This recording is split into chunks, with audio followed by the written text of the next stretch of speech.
This is the tax increase. 10 million plus is debt, 9.5 million lost lottery funds, the new jail, and loss of other state funds, which looks like that's a question mark at this point. This is from the proposed budget. Notice the largest chunk is the increase in debt. There may also be more cuts from the national budget as the budget ceiling negotiations advance. The tax increase is being put forth as the county plans to go from having about 145 million in savings at the beginning of 2009 and 10 to less than 56 million after next fiscal year. But the shortest number on that page says $554,000. That's the number that the county is going to be left with after this fiscal year, over and above what the state recommends that it have in savings. We went from 145, we're on our way to 56. So we've got 29 million that we're going to spend out of savings. But we've got this budget deficit that was reported to be $26.8 million. So what's the budget deficit? What is really the actual budget deficit? Because if you look at your personal finances or any kind of corporate finances, if you spend savings, right, over and above the money that you make, it doesn't count towards revenue. Except in municipal accounting, it does count towards revenue. The actual budget deficit, if you were to use GAAP accounting, is $56.2 million. But you're not being told that. So how short could Guilford County be in fiscal year 2012, 2013? Here's the thing. This fiscal year, we will spend $77 million on debt service. In 2012, the debt service is budgeted to be $88.5. That's $10,692,000 more. The year after next, we are slated to spend $103,617,000 on debt service. We are borrowing an amazing amount of money. This is from the proposed budget. The county anticipates issuing $333.99 million of qualified school construction bonds later in the second half of the calendar year 2011, later this year, and $183.99 million of general obligation debt in summer of 2011. An additional issue of $119.4 happens in the summer of 2012.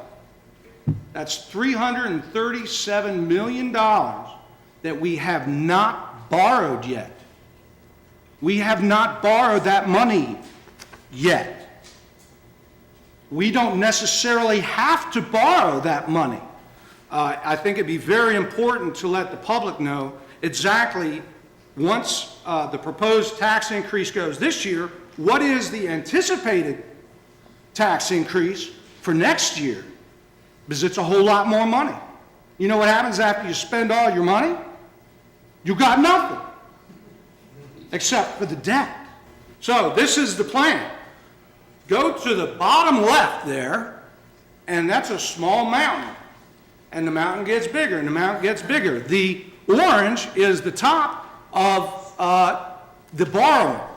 So we got a whole lot of debt that we have not borrowed yet that we could not borrow going forward. This is from the manager's message. Future tax increases are likely to be required to meet the county's needs. We need to know what those future tax increases on top of the tax increase this year is going to be. And then finally, the downturn in the housing market is expected to impact property values in the upcoming 2012 property revaluation process. The commercial and industrial markets have been negatively impacted as well. Higher vacancy rates in some areas will lead to lower values in 2012. House prices in Greensboro haven't been this low since 1997. We revalue our property next year. In February 2007, the average price of houses sold in the Triad peaked at more than $205,000. The average sale price in February 2011 dropped to just over $156,000. That's a decline of nearly $49,000 or 24%, and the lowest average in more than 13 years. Real estate sales are probably going to get worse before they get better. Housing numbers for Guilford County are just as bleak as those in the Triad. In September, housing prices in Guilford County fell below $152,000.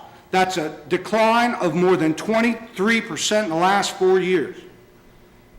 If most Guilford County residential real estate has fallen below the last assessment values, which is the case, and most commercial property values have experienced what may be somewhere between 30 and 40% declines, commercial properties are going to take a bigger hit in the revalue than residential. Among houses priced more than $500,000, the slump is particularly acute. If many of what was assessed between $450,000 and $1.5 million from 2004 to 12 may be assessed between $275,000 and $850,000 in 2012, while those in the middle remain relatively the same, how much is who going to have to make up the difference? In other words, the big houses went down in value. Everybody at the 250 level is about even, right? So when they revalue, those folks are going to pay less, and the commercial properties are going to pay less, and the people at the bottom and the middle, they're going to make up the difference. That's what's going to happen. They're not going to have a choice. In your the county commissioners' packets, you have the where the money's going to go. The schools, non-education debt, and otherwise. These are all the projects. This is the $337 million. My 2 kids go to Grimsley. They're supposed to get a whole bunch of stuff. I'm arguing that they don't get it. How about not borrowing a lot more money? Let's save $12.5 million this year by not borrowing a whole lot more money. Thank you very much.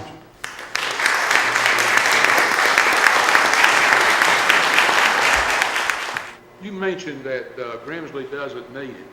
Could you go over some things that Grant is slated for Grimsley to have? They're supposed to get a new cafeteria. You don't think they need that? That's your opinion, right? It's my daughter's opinion. They eat outside, actually. They have a quad. It's a beautiful school, and it's a very old facility. And they understand, because I'm their dad, what the situation is with the county. So you got to do what a family does if a spouse gets laid off, or if you didn't make as much this year as you did last year. You got to cut back. And cutting back is not spending money you don't have on what you don't need. Could you walk through us again how you're saying that there's savings there, that where the savings is? You itemize that? $337 million is going to be borrowed that has not been borrowed yet. Right. If you take $218 million that is scheduled to be borrowed in the next 12 months at a comparable interest rate, and I used a Wake Forest general obligation bond, the savings on not borrowing that $218 million over the next 12 months is $12,375,000 by not borrowing the money. Because once you borrow it, then you got principal and interest. So the key is to not do it before you do it, because then you haven't done it. And then you don't have to increase the amount of government spending to the tune of $12,375,000 this coming year, and then $25 million more the next year after that, and the next year after that.